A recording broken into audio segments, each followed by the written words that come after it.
Many people are saying the father resorted to unnecessary violence and injured the older man selling wonton noodles. I disagree. If you watch the footage properly and carefully, the older man reaches past the mother and touches the little girl's head. The mother is startled and immediately swats his hand away. And how did the old man react? He stared at her and she said, "What's the problem, man? Why can't I touch your daughter?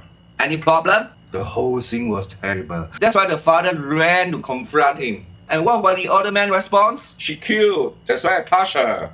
Then ran the camera. You see his hand reach out toward the girl the second time. And naturally, the father grabbed his arm and pulled him away. Was force involved? Yes. The old man fell and he looked violent on screen. Partly because the father didn't realize the old man was already injured on his leg. But what was the father's intention? He wasn't looking for a fight or trying to push him down or looking for any violence. He was physically pulling a stranger's hand away from touching his daughter again. That is defense. And then because of the arm, the man fell down. So when the father realized this, he was shocked because he didn't know he was injured. He didn't run away, but he sat down with him to apologize.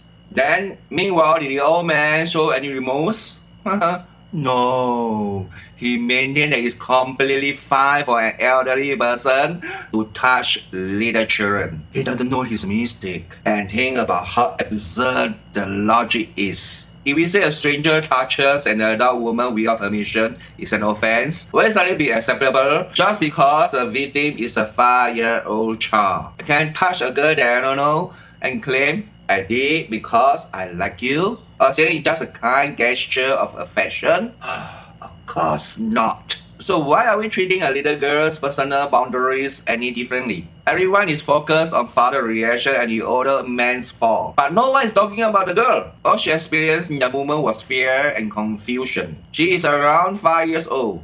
She doesn't know how to defend herself or process what happened. Some people are still calling this kind of behavior culture, tradition, or kampong spirit. It isn't. It's an invasive habit, and you never know a stranger's true intention. So are we saying that any stranger can touch anyone they like? It's not as if they know each other. The person isn't a VIP or anyone with any connection to her. He is a stranger. Through all this, what did that little girl actually witness? She saw a loving mother holding her tightly, and she saw a protective father who loved her so much that he put everything on the line regardless of how the law or critics might judge him, just to keep her safe. When the child is targeted, parenting instinct takes over. Older man is the one triggered this entire incident, and he should be the one apologize to the little girl. If not, then I already paid for your wonton noodles and you also want to touch my daughter?